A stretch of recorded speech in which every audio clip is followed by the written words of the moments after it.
kelompok 1 dan video ini merupakan dokumentasi saat melakukan kunjungan ke Taman Botani Baturaden. Di tempat ini kami mempelajari langsung berbagai jenis tanaman, khususnya bagian-bagian organ tumbuhan dan morfologi bunga.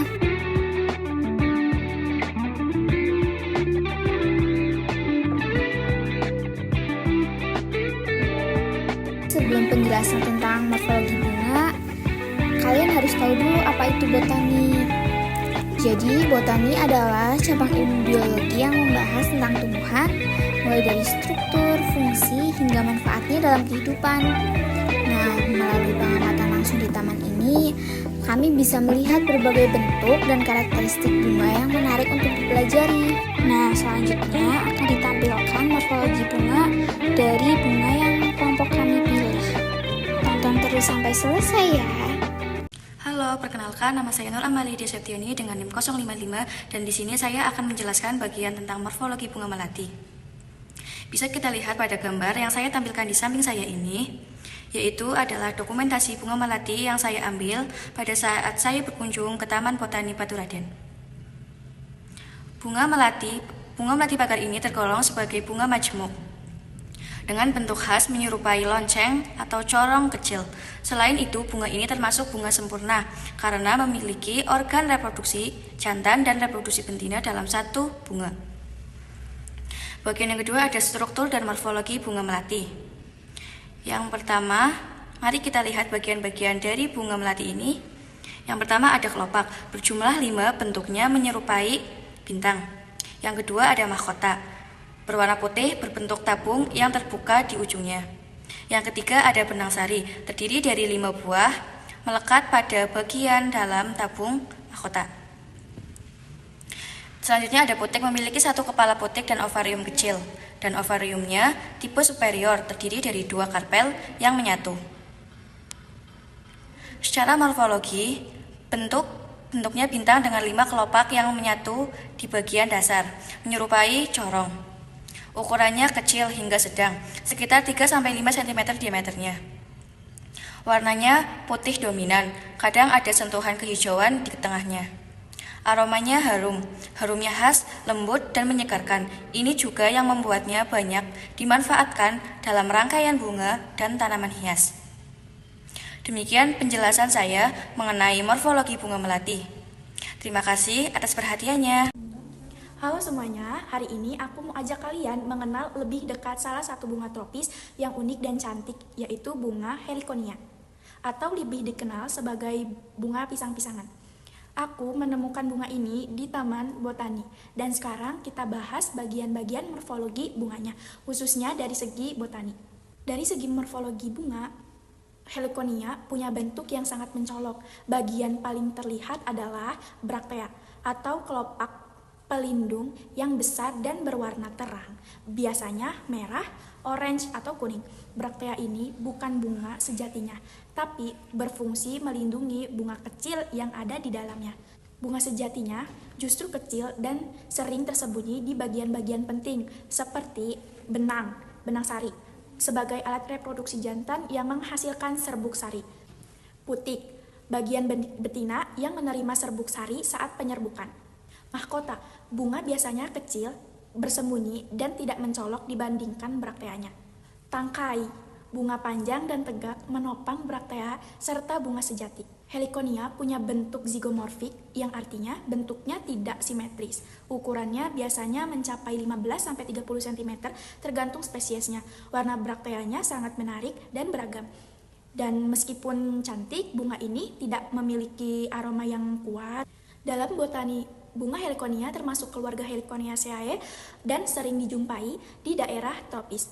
Tanaman ini banyak digunakan sebagai tanaman hias karena tampilannya yang eksotis. Selain menarik untuk dipelajari, bunga ini juga punya peran penting dalam ekosistem sebagai sumber nektar bagi burung dan serangga. Halo everyone.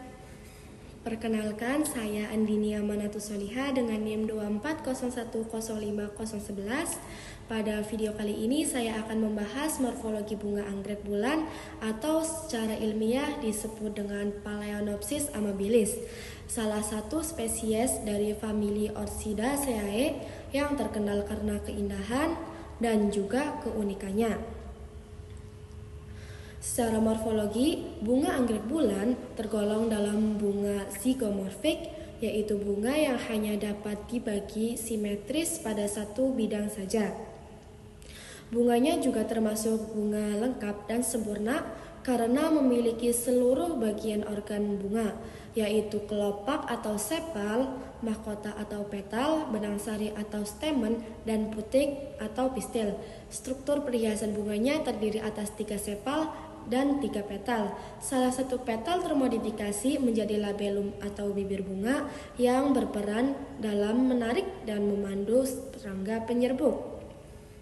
Labellum ini biasanya berwarna lebih mencolok dengan bentuk melebar dan ujung seperti lidah, serta sering memiliki corak atau bintik-bintik. Organ reproduktif bunga menyatu dalam struktur khas anggrek yang disebut gynostemium atau kolom, yaitu hasil fusi antara benang sari dan putik. Di dalam kolom ini terdapat polinia, yaitu kumpulan serbuk sari yang menggumpal dan memudahkan penyerbukan secara efisien.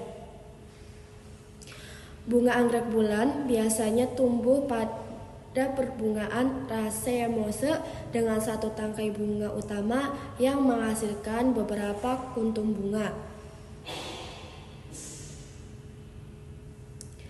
Itulah morfologi singkat dari bunga anggrek bulan. Keunikan bentuk dan strukturnya menjadikan bunga anggrek bulan bukan hanya indah, tapi juga sangat menarik untuk dipelajari. Sampai jumpa di vlog selanjutnya. Bye-bye. Halo semuanya, perkenalkan nama saya Dini Farida Abdillah dengan NIM 023, dan pada bagian ini saya akan menjelaskan morfologi bunga, tepatnya bunga begonia. Pada gambar di sisi kanan saya ini terlihat bunga begonia yang saya dokumentasikan saat saya dan kelompok saya berkunjung ke Taman Botani Baturaden. Warna bunga ini cerah dan bentuknya yang unik membuat sangat menarik perhatian. Mari kita bahas dari bentuk bunganya terlebih dahulu.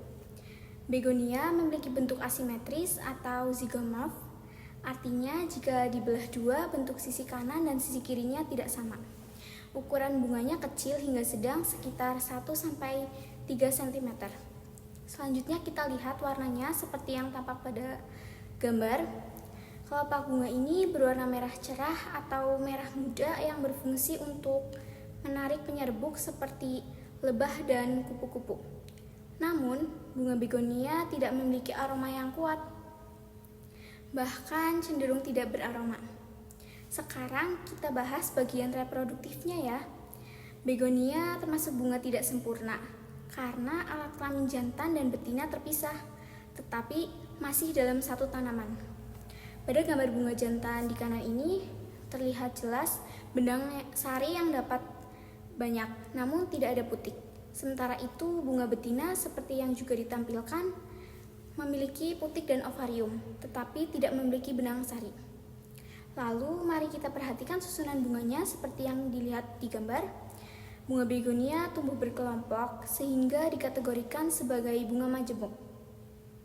Bunga ini bisa mekar sepanjang tahun jika kondisi lingkungannya mendukung. Terakhir, mari kita lihat papan informasi yang ada di Taman Botani ini.